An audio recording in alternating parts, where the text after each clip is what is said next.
Hello friends, आप सबका बहुत बहुत स्वागत है वर्चुअल वर्स की एक और नई वीडियो में। तो आज की ये वीडियो होने वाली है मार्वल की व्हाट इफ सीरीज से रिलेटेड। इस वीडियो में हम आपको व्हाट इफ सीरीज के एपिसोड 5 और 6 को एक्सप्लेन करेंगे। और अगर आपने इस वीडियो के पहले 2 पार्ट्स नहीं देखे हैं तो वो भी जाकर देख लीजिए। उसमें हमने एपिसोड 1 से एपिसोड 4 तक एक्सप्लेन किया है। तो चलिए अब हम बढ़ते हैं अपनी वीडियो की तरफ। So let's go.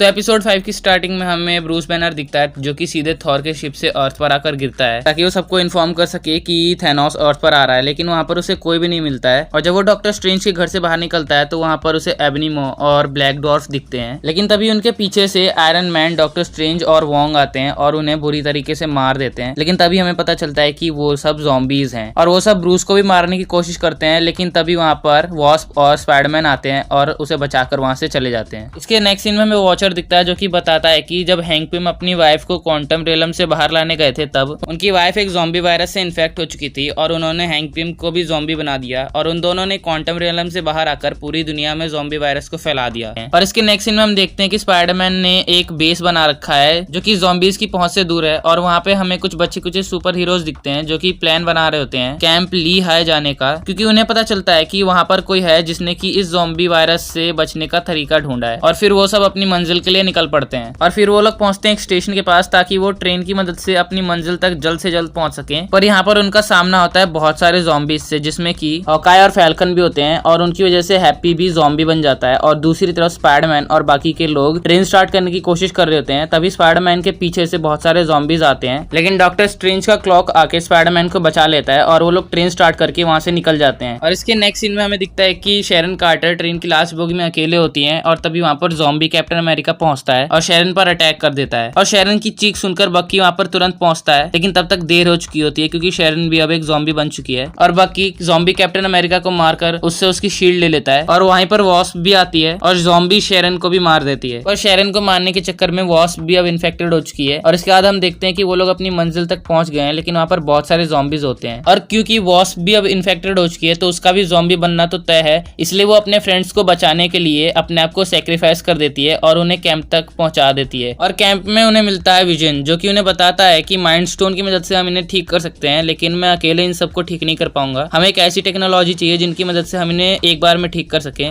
और शायद वो हमें वकांडा में मिल सकती है। और फिर हम देखते हैं स्कॉट को जिसका सिर्फ सर रखा होता है और वो बताता है कि कैसे विजन ने उसे क्योर किया। और फिर बकी उस कैंप में वकांडा जाने के लिए एक शिप ढूंढने लगता है लेकिन तभी उसे वहां मिलती है ज़ॉम्बी स्कारलेट विच और वहां पर हमें तचाला भी दिखता है जिसका एक पैर कटा होता है। और फिर हमें पता चलता है कि विजन स्कारलेट विच को शांत रखने के लिए उसे तचाला को फीड कर रहा था। और इसके नेक्स्ट सीन में हम देखते हैं कि ज़ॉम्बी स्कारलेट विच अब बाहर आ चुकी है और हर जगह तबाही मचाने लगती है। और तभी विजन उन सबको बचाकर बाहर निकालता है और उन सबको माइंड स्टोन देकर वहां से जल्द निकलने को कहता है। और फिर स्कारलेट विच विजन की मरी हुई बॉडी के पास आती है और बक्की उस पर गोलियां चला रहा होता है और तभी वो उसे इतनी दूर उड़ा के फेंकती है कि उसका कुछ पता नहीं चलता। और दूसरी तरफ ब्रूस बैनर हल्क में ट्रांसफॉर्म हो जाता है ताकि वो बाकी सबको निकलने में वहां से हेल्प करे। और ब्रूस बैनर और स्कारलेट विच के बीच फाइट शुरू हो जाती है और बाकी के बचे हुए लोग वहां से शिप में बैठकर निकल जाते हैं। और इसके नेक्स्ट सीन में हम देखते हैं थैनोस को जो कि ज़ॉम्बी बन चुका है और उसके पास है इन्फिनिटी स्टोन्स। और यहीं पर खत्म होता है 5th एपिसोड।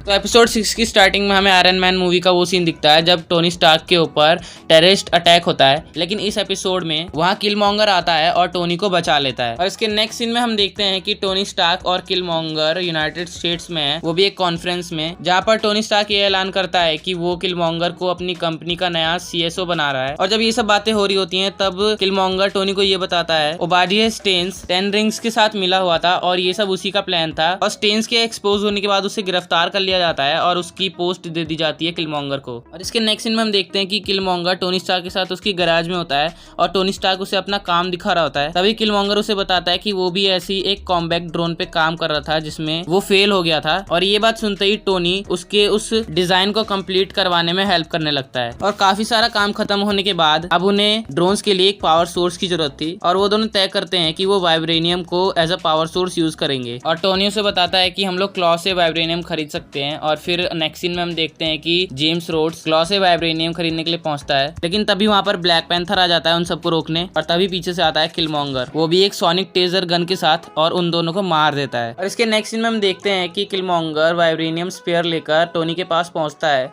लेकिन किसी तरह जार्विस की मदद से टोनी को यह पता चल गया कि उसी ने रोडी और ब्लैक पैंथर को मारा है, और टोनी किलमॉन्गर को मारने के लिए उसके ऊपर अपना ड्रोन छोड़ देता है, पर किलमॉन्गर उसे वाइब्रेनियम स्पेयर की मदद से हराकर उसके बाद टोनी को भी मार देता है। और इसके नेक्स्ट सीन में हम देखते हैं कि थंडरबोल्ट रॉस पेपर पॉट्स को बताते हैं कि यूएस गवर्नमेंट ने स्टार्क इंडस्ट्रीज का कंट्रोल अब अपने हाथ में ले लिया है, और वो कॉम्बैक्ट ड्रोन्स की एक बहुत बड़ी फौज बनाने वाले हैं, क्योंकि अब वकांडा के साथ वॉर होने वाली है। और इसके नेक्स्ट सीन में हम देखते हैं कि किलमॉन्गर क्लॉक को मारकर वकांडा लेकर आता है और सबको बताता है कि वो रॉयल फैमिली का ही एक हिस्सा है, और वो वहां पर मिलता है तचाका से। और फिर किलमॉन्गर उन्हें बताता है कि यूएस गवर्नमेंट के पास बहुत सारे ड्रोन्स है जिनकी मदद से वो वकांडा के साथ वॉर करने वाले हैं, और इस वॉर में वो वकांडा के साथ है। इसके नेक्स्ट सीन में हम देखते हैं कि फाइट शुरू होने वाली है, और किलमॉन्गर बोलता है कि हमें शील्ड खोल देनी चाहिए ताकि ड्रोन्स अंदर आए और उनका कनेक्शन टूट जाए, और ऐसा ही होता है। पर किलमॉन्गर के पास एक सीक्रेट कंट्रोल होता है ड्रोन्स का, जिसे वो वापस चालू कर देता है, और इसके बाद ड्रोन्स और वकांडा की सेना में लड़ाई शुरू हो जाती है, जिसमें किलमॉन्गर भी फाइट करता है ताकि वो अपनी देशभक्ति दिखा सके, और वकांडा ये फाइट जीत जाता है। और इसके नेक्स्ट सीन में हम देखते हैं कि किलमॉन्गर नया ब्लैक पैंथर बनता है, और दूसरी तरफ यूएस आर्मी जो है वो एक और फाइट की तैयारी कर रही होती है। तभी पेपर पॉट्स अपने ऑफिस में पहुंचती है और उसे वहां मिलती है शूरी, जो उसे बताती है कि किलमॉन्गर ने ही टोनी स्टार्क को मारा था, और फिर किलमॉन्गर की असलियत एक्सपोज करने के लिए वो दोनों साथ में काम करने लगते हैं, और यहीं पर एपिसोड 6 होता है खत्म। तो दोस्तों एपिसोड 5 और 6 दोनों ही बहुत अमेजिंग थे, जहाँ एक तरफ हमने देखा पूरी दुनिया को ज़ॉम्बी बनते, वहीं दूसरी तरफ हमने देखा कि जिस हीरो ने पूरी दुनिया को बचाया था वो हीरो हीरोइन ही बना। तो दोस्तों आज की वीडियो को हम यहीं पर खत्म करते हैं। तो अगर आपको ये वीडियो पसंद आई हो तो प्लीज चैनल को लाइक कीजिए और सब्सक्राइब करना ना भूलें। तो हम आपसे मिलेंगे हमारे किसी और वीडियो में, तब तक के लिए गुड बाय।